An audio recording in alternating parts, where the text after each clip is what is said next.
마태복음 21장 33절부터 46절의 말씀입니다. 하나님 말씀을 함께 읽겠습니다. 시작. 다른 한 비유를 들으라. 한 집 주인이 포도원을 만들어 산 울타리로 두르고 거기에 즙 짜는 틀을 만들고 망대를 짓고 농부들에게 새로 주어 타국에 갔더니 열매 거둘 때가 가까움에 열매를 받으려고 자기 종들을 농부들에게 보내니 농부들이 종들을 잡아 하나는 심히 때리고 하나는 죽이고 하나는 돌로 쳤거늘 다시 다른 종들을 처음보다 많이 보내니 그들에게 그렇게 하였는지라. 후에 자기 아들을 보내며 이르되 그들이 내 아들을 존대하리라 하였더니 농부들이 그 아들을 보고 서로 말하되 이는 상속자니 자 죽이고 그의 유산을 차지하자 하고 이에 잡아 포도원 밖에 내어 쫓은지라. 그러면 포도원 주인이 올 때에 그 농부들을 어떻게 하겠느냐. 그들이 말하되 그 악한 자들을 진멸하고 포도원은 제때에 열매를 바칠 만한 다른 농부들에게 새로 줄지니이다.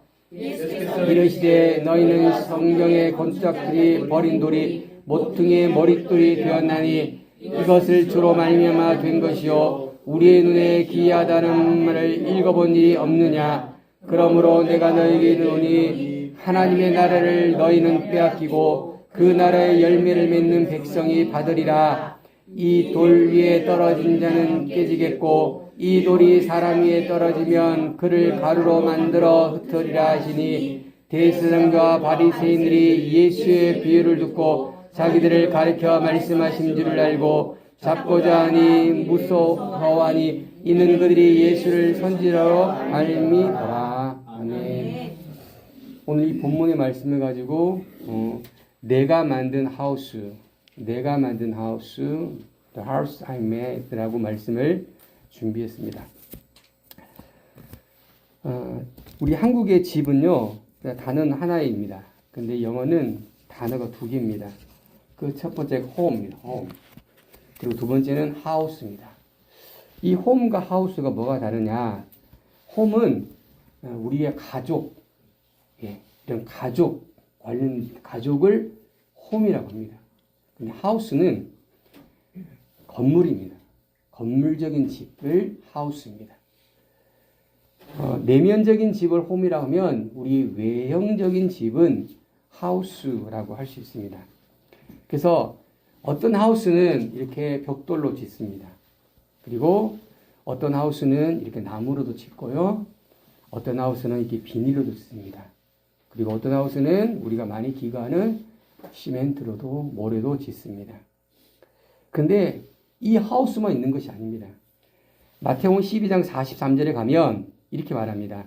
더러운 귀신이 사람에게 나갈 때 물 없는 곳을 다니며 쉬기를 구하되 쉴 곳을 얻지 못하고 이르되 내가 나온 집으로 돌아가리라. 내가 나온 집으로 다시 들어가겠다입니다. 그게 뭐냐? 바로 내면의 집이에요. 그 내면의 집으로 귀신이 다시 들어오겠다 이겁니다.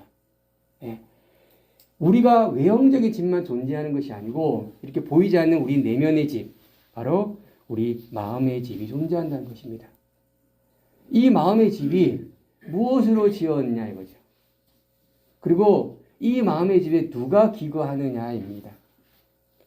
무엇으로 지었고 누가 기거하느냐에 따라서 그 사람의 삶은, 그 사람의 인생은 정다르게 흘러간다는 사실입니다.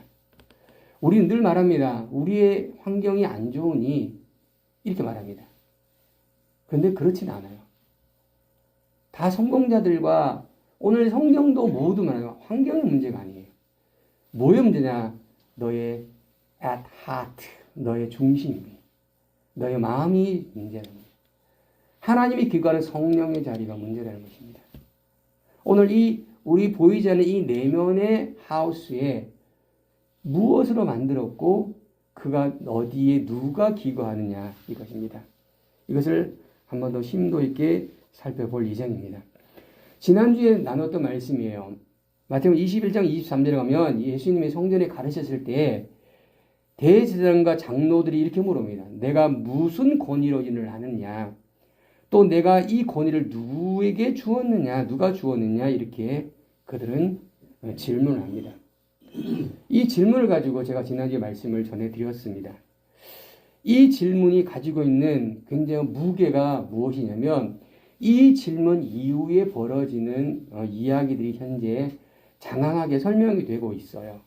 근데 이 질문을 조금 더 자세하게 설명하고 조금 더 들어보면 40일 동안 예수님이 금식하고 난 이후에 사단이 예수님을 향해 했던 질문과 유사한 질문이에요. 네가 하나님의 아들의 권한을 가지고 있느냐? 네가 하나님의 그런 능력을 가지고 있느냐? 네가 하나님의 아들이냐? 라는 것 같은 일맥적으로 질문이 겹쳐지게 됩니다. 이 권위에 대한 질문에 대해서 제가 소위 말한 것처럼 세 가지의 예화가 등장이 됩니다. 지난주에 말씀드렸던 첫 번째 예화가 두 아들의 예화였고요. 오늘 드릴 말씀이 바로 포도 농부의 예화입니다. 그리고 다음 주에 말씀을 전해드릴 혼인잔치 예화입니다. 이 권위에 대한 질문이 무엇이기에 이렇게 세 번씩이나 다른 예화로 다르게 장황하게 설명을 하고 있느냐 성경입니다. 그렇다면 우리는 거꾸로 생각해 보십니다. 이 질문이 되게 중요한 질문이었구나. 이 질문이 가진 무게감이 어마어마하구나라고 우리는 예측해 낼 수가 있던 것입니다. 그러면 지난주에 나눴던 두 아들의 예화의 설명을 다시 한번 해보겠습니다. 자, 아버지가 있었고요. 그 아버지가 포도원을 가지고 있었습니다. 그리고 큰아들이 말합니다. 아들아, 오늘 포도원에서 일을 좀 해주지 않겠니? 큰아들이 말합니다. 아버지, 알겠습니다. 그런데 이 아들은 그 아버지의 약속을 저버렸습니다. 그리고 자신이 하고 싶은 대로 자신의 삶을 살아가면서 아버지 약속을 잊어버리고 가지 않았습니다. 아버지는 기다리다 오지 않으니 둘째 아들에게 말합니다. 아들아, 포도원에 가서 일하지 않겠니? 이 아들이 말합니다. 아버지 못해요. 저 시간도 없고요. 하고 싶진 않고요. 할 마음도 없어요. 근데 조금 시간이 지나니까 이 아들의 마음에 내면의 갈등이 시작합니다. 아버지를 도와줄 걸. 그래서 그는 그의 마음을 뉘우치고 돌려서 다시 포도원으로 가서 일을 하게 됩니다. 예수님이 이렇게 물어봤습니다. 누가 아버지의 뜻대로 하였느냐? 누가 아버지의 뜻대로 하였느냐? 누가 아버지의 뜻대로 삶을 살았느냐? 이겁니다. 첫 번째 아들이냐? 아니면 두 번째 아들이냐? 가겠다고 말했는데 안 간 아들이냐? 아니면 안 가겠다 했는데 마음을 뉘우쳐서 간 아들이냐? 지난주에 말씀드린 것처럼 우리 개혁 성경에는 둘째 아들이라고 말을 하지만 다른 원어나 영어 성경이나 모든 성경은 the first, 첫째 아들로 기록이 되어 있습니다. 이 질문을 받으면 누구든지 둘째 아들이라고 이야기할 것입니다. 이런 당연한 대답을 예수님이 물어보신 이유가 무엇일까요? 너희들이 그러한 삶을 살아라는 것입니다. 어쩌면 우리가 우리의 연약성 때문에 하나님의 말씀을 거부하거나 배척할 수 있지만 다시 뉘우쳐야 된다는 것입니다. 다시 뉘우쳐서 그의 말씀을 받아들이고 삶을 살아가야 된다 이것입니다. 자, 이것이 첫 번째 이야기였고 오늘은 두 번째 이야기인 포도나무 농부의 이야기입니다. 자, 말씀을 같이 읽어보자. 시작. 다른 한 비유를 들으라. 한 집 주인이 포도원을 만들어 산 울타리를 두고 거기에 즙자는 틀을 만들어 망대를 짓고 농부들에게 새로 주어 타국에 갔더니 열매 게을다가 가까움에 그 열매를 받으려고 자기 종들 농부에게 보내니 농부들이 종들을 잡아 하나는 심히 때리고 하나는 죽이고 하나는 돌로 쳤거늘입니다. 이 말씀을 보면 너무너무 이상한 일이지만 설명을 다시 해보겠습니다. 한 주인이 있습니다. 한 주인이 그 주인이 뭘 만들었냐? 포도원을 만들었어요. 포도나무, 포도농장을 만들었습니다. 그리고 그 포도농장 주위에 산 울타리, 펜스를 쳤습니다. 그리고 그 펜스를 치고 나서 이 포도나무의 열매가 맺으면 이제 이 포도나무를 오래 보관할 수 있는 즙틀을 만들었습니다. 그리고 다른 맹수나 다른 적군이 혹시나 올까 그 포도 원을 지킬 수 있는 망대, 높은 타워입니다. 타워. 높은 타워를 지었습니다. 그리고 나서 모든 걸 다 만들고 나서 농부들에게 이 포도 농장을 임대를 주고 멀리 떠났습니다. 바로 그림을 보면 이겁니다. 아무도 없는 땅에다가 포도나무를 심었습니다. 아마 돈을 많이 들였겠죠. 그리고 어떻게 합니까? 이 포도나무를 지킬 수 있는 펜스를 만들었습니다. 그리고 아마 몇 평인지 알지 못하지만 아마 돈이 많이 들었을 것 같아요. 그리고 그다음에 포도즙. 지금은 이런 기계지만 그 과거에는 영어성이 뭐니까 이걸 딥이랍니다. 땅을 파가지고 포도를 발로 밟아서 흐를 수 있는 이런 큰 대공사가 이루어졌어요. 이 공사를 했습니다. 그리고 높은 타워를 또 지었습니다. 많은 돈을 들였고 많은 시간을 들였고 많은 에너지가 들어간 이 포도나무의 농장입니다. 그런데 우리는 여기서 이상한 점을 발견하게 됩니다. 그 첫 번째 뭐냐? 왜 이렇게 완벽한 환경을 구성했느냐입니다. 임대 줄 거면 좀 안에 좀 흐름하고 좀 다 부셔지고 너희들이 알아서 해. 그렇잖아요. 우리가 보통 임대를 하면 상가에 가고 어떻게 아무것도 없습니다. 그럼 어제요? 다 칸을 치고 다 만듭니다. 누가 만드냐? 주인이 안 만들어줘요. 누가 만듭니까? 세입자가 만듭니다. 근데 이 주인은 완벽하게 만들어줬어요. 들어와서 손댈 게 없게. 그리고 이렇게 완벽히 만들었으면 아니 왜 소장 농부에게 줍니까? 오늘 본문에 자기 아들도 있거든요. 아들에게 주고 맡기고 관리하게 하면 되지. 왜 해필이면 농부에게 그 모든 걸 다 맡기고 가느냐? 그리고 또 가까이 가는 게 아니에요. 멀리 타고 갔어요. 가까이 가서 잔소리 좀 하고 잘하나 좀 보고 이렇게 아니고 멀리 타고로 가버렸습니다. 이 하우스의 주인은 어떤 주인일 것 같습니까? 이 하우스의 주인은 어떤 주인일 것 같습니까? 바로 이런 주인이에요. 사랑이 많은 농부를 사랑하는. 그리고 혹시나 내가 있으면 스트레스 받을까? 배려가 있는 주인이고 겸손한 주인입니다. 그런데 이제 34절 보면 이제 열매를 거둘 때가 됐어요. 소출의 시기가 됐습니다. 그 전에 소출의 시기 전까지는 렌틀비를 안 받은 거예요. 네, 기다렸어요. 왜? 돈이 없으니. 소출이 되면 그때는 너희가 날 줄 수 있으니 그때 받으려고 기다렸어요. 그때 가까워서 누굴 보느냐? 자기 종, 이 마스터, 이 포도원 주인의 종들을 그 포도원으로 보냈습니다. 자, 말씀을 같이 읽어요. 시작. 농부들이 종들을 잡아 하나는 심히 때리고 하나는 죽이고 하나는 돌로 쳤거늘 다시 다른 종들을 처음보다 많이 보내니 그들에게도 그렇게 하였는지라. 후에 자기 아들을 보내며 이르되 그들이 내 아들을 존대하리라 하였더니 농부들이 그 아들을 보고 서로 말하되 이는 상속자니 자 죽이자 그의 유산을 차지하자 하고 이에 잡아 포도원 밖으로 내어 죽였느니라. 이 말씀을 다시 볼까요? 소장 농부들은 포도원은 자기 것이 아닙니다. 그렇죠? 임대에 쓴 겁니다. 임대한 얘기는 뭡니까? 매달 월세를 내고 매달 렌틀비를 지불을 해야 됩니다. 그럼 이것이 지불하는 것이 당연한 것입니다. 그런데 이제 포도원 주인의 종들이 포도원으로 방문을 합니다. 그런데 그들이 어떻게 했느냐? 오늘 읽었던 성경 말씀처럼 그들이 어디 있냐? 소장 농부들이에요. 이 농부들이 누구냐? 포도원을 방문한 종입니다. 이 종들을 잡았다입니다. 잡았다. 영어 쓰면 take.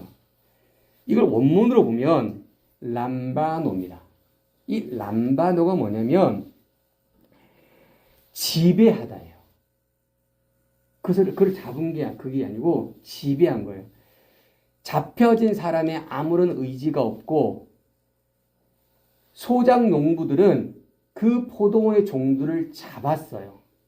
조금 더 설명을 더하면 이 지배하다가 뭐냐면 강제로 붙잡다예요. 조금 더 설명을 더하면 결박하다입니다. 무엇으로? 끈으로. 강력한 것으로 이 포도원 주인의 종들을 결박했습니다. 아니 대체 무슨 정신이지? 아니 주인의 종이 오면 잘 대접해서 잘 설명해서 연기를 하든 이렇게 하는 게 동상인데 오자마자 결박을 했어요. 그리고 어떻게 했는지 압니까? 성경 보면 때렸어요. 그것도 심히. 이게 원문으로 보면 대로입니다. 이 대로가 어떠냐? 그냥 때린 게 아니에요. 어떻게 때려요? 채찍질로 때려요. 채찍질. 몽둥이로 때리는 거예요. 아니 도대체 뭔 잘못을 했기에? 아니 포도원 종이 와가지고 아니 이제 어떻게 뭐 소출을 낼 만한 이게 됩니까라고 물어보고 이야기할 그런데 아니 그들을 포박하고 채찍질하고 몽둥이로 패고 그것도 어떻게 합니까? 죽였다는 거예요. 키알. 살인을 했어요. 누구를? 포도원 주인의 종을. 누가? 소작 농부들이. 근데요, 이게 일사불란합니다. 아니, 거기는 포도원 농부가 한 명 있는 게 아니거든요. 많은 소장들이 같이 있는 거예요. 그룹입니다. 그러면 그들 중에 반대자도 있을 것이고, 그들 중에는 뭐 막는 사람이 있을 것이에요. 근데 그렇지가 않아요. 일사불란하게. 또 하나는 돌로 쳤다는 거예요. 묶여져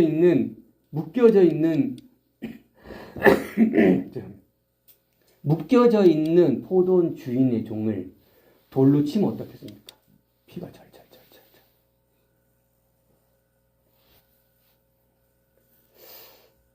아니 대체 우리는 이 말씀을 보면서 생각할 수밖에 없어요. 아니 대체 왜? why? 왜 포도원 주인의 종들을 결박도 하고 돌로 치고 죽이기까지 하느냐 이거입니다. 마치 미친 사람들처럼, 마치 자기 것을 빼앗아가는 사람들처럼, 빼앗기는 사람들처럼 이들이 이런 행동을 한 이유가 뭐냐 그죠? 왜 이들은 이런 행동을 하게 되었을까? 질문입니다. 두 번째, 이들은 왜 이런 행동을 통하여 무슨 유익을 얻고자 하느냐? 세 번째, 왜 이들이 갑자기 다른 사람 바뀌었냐 이거죠. 그 렌트를 주기 전에는 어떻겠습니까? 주인의 마음에 흡족했던 농부들이 있습니다. 열심히 일했던 사람이고 성실했던 사람이고. 근데 타국으로 가고 나서 그들이 그것을 경영하고 나서부터 그들은 완전히 다른 사람이 되어버린 거예요. 현재. 왜? Why? 무엇이 문제냐고요? 그 땅의 문제입니까? 포도나무가 문제입니까? 시간이 문제입니까? 무엇이 문제냐 이거죠. 지금.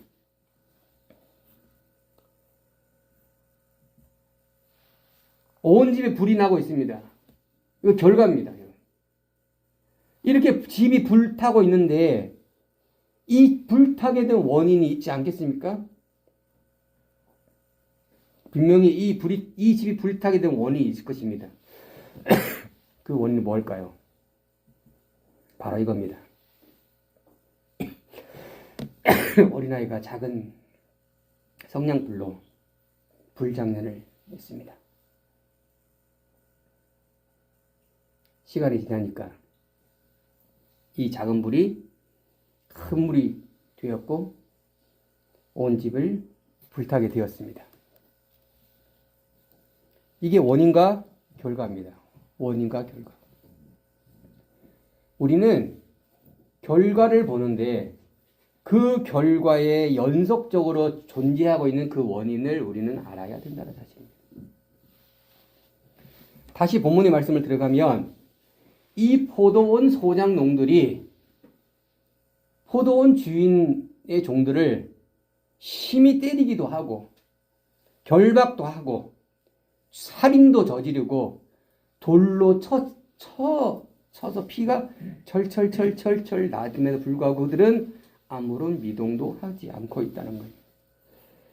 과연 이들이 이런 행동을 서스럼없이 하고 있다는 거예요. 아까 소위 말한 것처럼 한 사람도 아니고 그 집단이 동시에 거기에 내분도 일어나지 않고 마치 그것이 아주 정상인 것처럼 그렇게 그들은 그렇게 행동을 하고 있다는 것입니다. 전도서 9장 3절에 가면 이렇게 말합니다. 모든 사람의 결국은 일반이라. 이것은 해 아래 행하여지는 모든 일들 중에 악한 것이니 곧 인생의 마음에는 악이 가득하며 그들의 평생에 미친 마음을 품고 있다가 후에 죽은 자에게 돌아갈 것이라. 지난주에 말씀드렸던 말씀 중에 합니다. 해 아래 있는 사람이 모든 사람이 저 영어에 보면 the same event happen to all. 모든 사람이 똑같은 일을 벌인다는 것입니다. 그게 뭐냐? 이것입니다. This is ever in all입니다. 그들은 악으로 가득 차다는 것입니다. 어떤 악이냐? That is done under the sun. 해 아래 있는 모든 사람이 똑같은 악으로 가득 찬 일을 똑같이 벌이고 있다는 거예요. 그게 모든 사람이 결국은 일반이라는 것입니다. 그러니까 저 사람도 악이고 저 사람도 악이고 저 사람 똑같이 악으로 가득하고 그 악이 매일같이 그의 삶 가운데 일어나고 있는 것입니다. 그게 뭐냐? 인생의 마음에는 악이 가득하다는 것입니다. Full of evil. 이 컵에 물이 가득한 것처럼 그의 마음속에 뭐가 가득하냐? 악이 가득한 거예요. 마음을 열면 악밖에 존재하지 않아요. 그리고 그들의 평생에 미친 마음을 품고 있는 그 악이 가득한 마음이 어떤 마음이냐? 미친 마음이야. 미친 마음. 미친 마음. 그리고 그 미친 마음을 어떻게 해요? While they live. 그가 살고 있는 동안 계속. 그의 마음이 미쳐 있는지 자기는 몰라. 그 마음이 진짜 있는 마음인지 알고 그렇게 평생을 사는 거예요. 그렇게 살다가 어떻게 해요? 죽은 자로 간다는 거예요. 죽은 자로 간다. 여러분 왜 이들이 이렇게 행동을 했습니까? 그들 마음이 미쳐 있는지를 그들은 알지 못하고 그냥 그렇게 한 거예요. 그게 정상인 것처럼, 그게 합리적인 것처럼, 그게 당연한 것처럼 이들은 마음이 미쳤어요. 미쳤어. 아니 월세 주는 게 당연한 거고 주인이 종이 오면 잘 해가지고 주인 잘 좀 말해서 소출 좀 줄여달라고 하든지 이게 맞는데 포도원의 농부의 종들, 포도원 주인의 종들을 때리고 잡아서 죽이고 돌로 치고 이들은 타인을 향한 사랑과 배려나 겸손이나 이런 것들은 잃어버렸습니다. 온 마음은 어떤 마음이냐? 악으로 가득한 마음인 거예요. 자기 마음의 하우스가 미쳐 있는지 모르는 그런 미친 집을 가지고 있는 사람들인 거예요. 그리고 어떻게 해요? 그 미친 행동을 하면서 정상이야. 살인을 하는데 떨림이 없어요. 사람을 결박하는데 떨림이 없습니까? 그건 미쳐 있는 거예요. 어떻게 칼을 들면서 사람을 죽일 생각을 하겠습니까? 칼을 든 순간부터 그는 미친 사람이 된 거예요. 근데 이것을 정상으로 하고 있다는 것입니다. 근데 포도원 주인은 너무너무 이상합니다. 여러분, 그런 일이 벌어지면 소문에 소문을 들립니다. 아무리 기다려도 포도원에 보냈던 포도원 주인의 종들이 안 돌아오는 거예요. 그러면 주인이 어떻게 해야 합니까? 왜 안 돌아오지? 무슨 일이 있지? 이렇게 생각해야 될 것입니다. 그리고 그 소문이 들렸을 때 그 소문이 맞는지 확인해 봐야 될 것입니다. 근데 이 포도원 주인은 성경 말씀 볼까요? 다시 다른 종들을 처음보다 많이 보냈다는 것입니다. 여러분, 많이 보냈을 때 왜 많이 보냈습니까? 위협하려고요? 아닙니다. 더 많이 보냈어요. 누구에게? 당신의 포도원 농장으로 보낸 거예요. 왜 이 주인이 이렇게 보냈습니까? 그 포도원 소작 농들을 믿었고 신뢰했기 때문입니다. 그런데 이들은 어떻게 했는지 압니까? 오늘 본문의 말씀처럼 그들에게도 그렇게 하였다. 그들에게도 처음에 왔던 종들에게 한 것처럼 똑같이 하였어요. 어떻게 했어요? 종들을 잡았고 심히 때렸고 죽이기도 했고 돌로 쳤다는 거예요. 상상할 수 있겠습니까? 상상할 수 없는 일이 어디서 벌어지느냐? 그 포도원 농장에서 벌어지고 있는 거예요. 얼마나 많은 사람이 죽어갔겠습니까? 그리고 죽었으면 어떻게 합니까? 그들이 묻겠습니까? 밖에 버렸겠죠. 그럼 짐승들이 뜯어먹겠죠. 피냄새, 짐승 우는 소리들이 그 포도원 농장 주위에 가득했을 것입니다. 그래서 그들은 어떻게 해요? 아무런 꺼리낌도 없어요. 어쩌면 박수를 치고 있을지도 모르겠습니다. 근데 그것을 아주 기쁜 마음으로, 감사한 마음으로 그들은 받아들이고 있지 않을까? 왜? 그들은 미쳤기 때문에. 그들의 마음이 미쳐있기 때문에. 근데 포도원 주인이 또 이 포도원 주인을 이해할 수 없습니다. 37절 볼까요? 마침내, finally, 마지막으로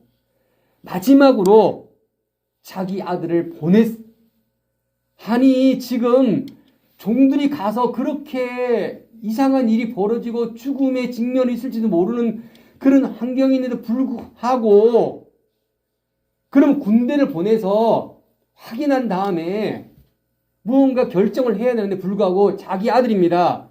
사랑하는 아들. 그 아들을 보내는 거예요. 어디로 보냅니까? 죽음의 현장으로 보내는 거예요. 죽으라고 보내는 거예요. 죽을 수 있는 확률이 엄청 높아요. 매 맞을 수 있는 확률이 높고 위험이 가득한 그곳으로 포도원 주인은 아들을 보내는 겁니다. 이 아들도 참 대단하죠. 아버지 말에 순종해요. 그 주인이 뭐라고 말합니까? 그들이 누굽니까? 포도원 소작농들이 내 아들을 존대할 거다. 리스펙트, 존경해 줄 거다. 왜? 그 전에 보냈던 애들은 나의 종이니까 이제는 내 아들이잖아. 그러니 존대해 줄 거야. 이게 포도원 주인의 마음이에요. 이 주인의 마음이 얼마나 사랑이 많고 얼마나 믿음을 가지고 있고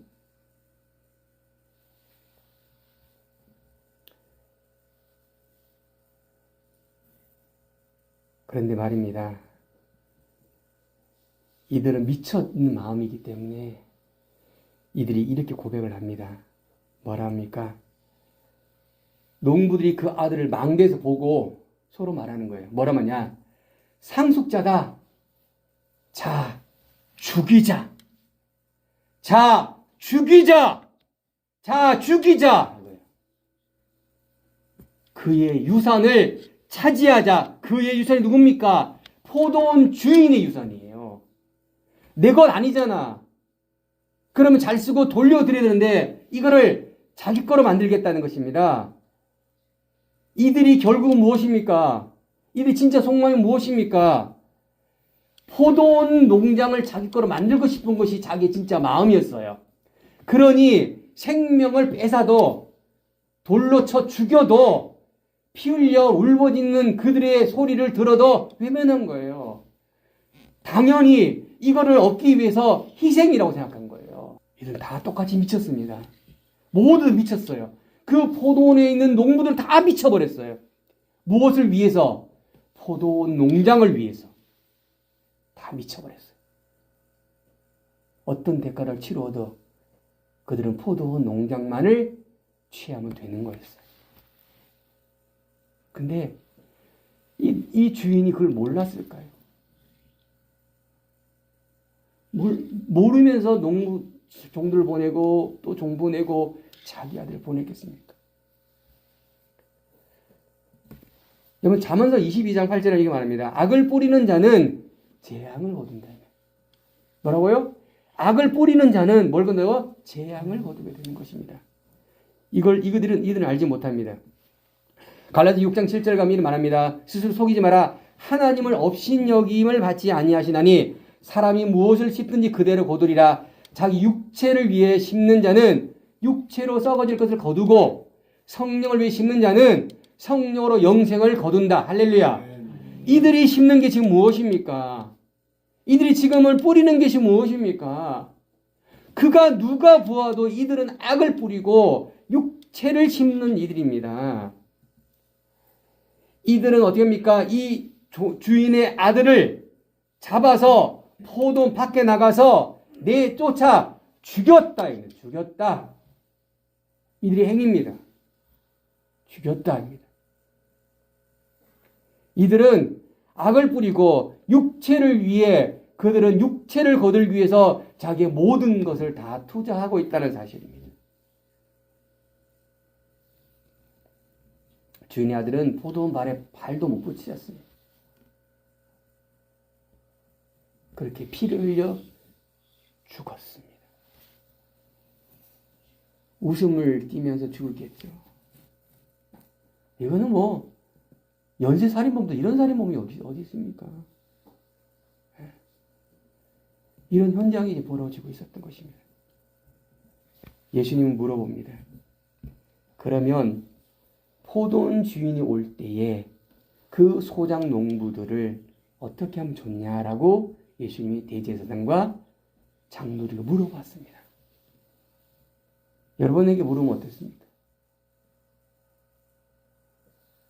요소를 내리게 맞지요. 가만히 안 돼. 사랑하는 아들까지. 똑같습니다. 대제사장들 대답 똑같습니다. 예, 그들은 악한 자입니다. 예, 맞습니다. 악한 자입니다. 그리고 진멸 대상의 자입니다. 그리고 포도는 제때 다 소장을 할 수 있는 사람에게 다시 임대하는 것이 맞습니다. 라고 대답을 했습니다. 이것이 정상의 대답이에요. 이것이 기본입니다. 기본입니다. 근데 미쳐있는 마음을 가진 사람들은 이런 것들을 완전히 뒤집어서 자기 육체만을 위해 심는다는 사실입니다. 제가 서두에 보여드린 그림이죠. 우리는 결과만을 말하는데 그 결과의 저 끝에 있는 원인이 있다는 사실입니다. 지금 피어나고 있는 이 열매, 지금 피어오는 이 나무들이 어디 있냐 그냥 나온 게 아니고 어딘가에 씨가 날라와서 떨어진 것입니다. 지금 떨어져 있는 이것들이 결국 자라서 열매를 맺고 있다는 사실입니다. 우리 마음속에는 이 죄악의 마음들이 그냥 온 것이 아니라는 사실이에요. 누군가 이 죄악을 떨어뜨렸어요. 그래서 어떻게 우리는 방치를 했습니다. 그러니 어떻게 합니까? 아직 교만, 포악, 음란, 탐욕, 탐심 이런 것들이 우리 마음속에 자라서 우리를 지배해 버렸다는 사실이에요. 허용 지배해 버렸어요. 이 지배된 이 마음속에 하나님이 거하려고 하니 거할 수가 없는 거예요. 포도원 주인이 아무리 농부를 보내고 종들을 보내고 더 많은 종들을 보내고 자신의 아들까지 보냈음에 불구하고 그들은 어떻게 해요? 뉘우치지 않았다는 사실이에요. 뉘우치지 않았다는 거예요. 그들의 마음을 스스로 돌아보지 않았다는 거예요. 예수님 말씀하십니다. 너희가 성전에 너희가 말씀을 읽어보지 못했느냐? 성경의 건축자들이 버린 돌이에요. 건축자 쓸모없는 버린 돌이 버린 그 돌들이 코너스톤입니다. 코너스톤이 뭐냐? 모퉁이 돌이 중요하거든요. 그 돌의 중심이 됐다는 거예요. 중심이.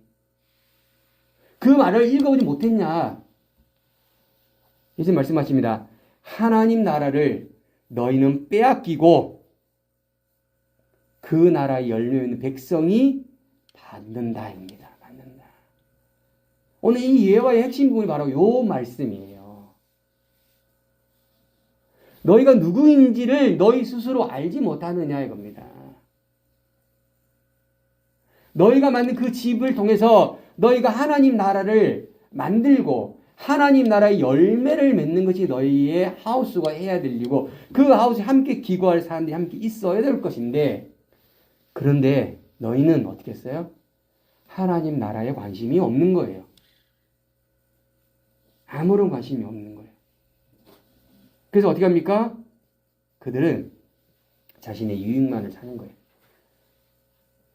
오늘 제가 42절에 말씀드렸던 이 말씀 중에 이 포도원지기의 마음을 미친 마음을 소유했던 마음이 누구냐면 이사야 14장에 가면 바로 루시퍼가 나옵니다. 이 루시퍼는 바로 하나님의 천사장 중에 한 명이에요. 찬양하는 루시퍼입니다. 이 루시퍼가 하나님처럼 되고 싶은 마음이 그의 마음속에 일어났을 때 하나님 그를 어떻게 합니까? 수월 땀끝으로 그를 떨어뜨려 버립니다.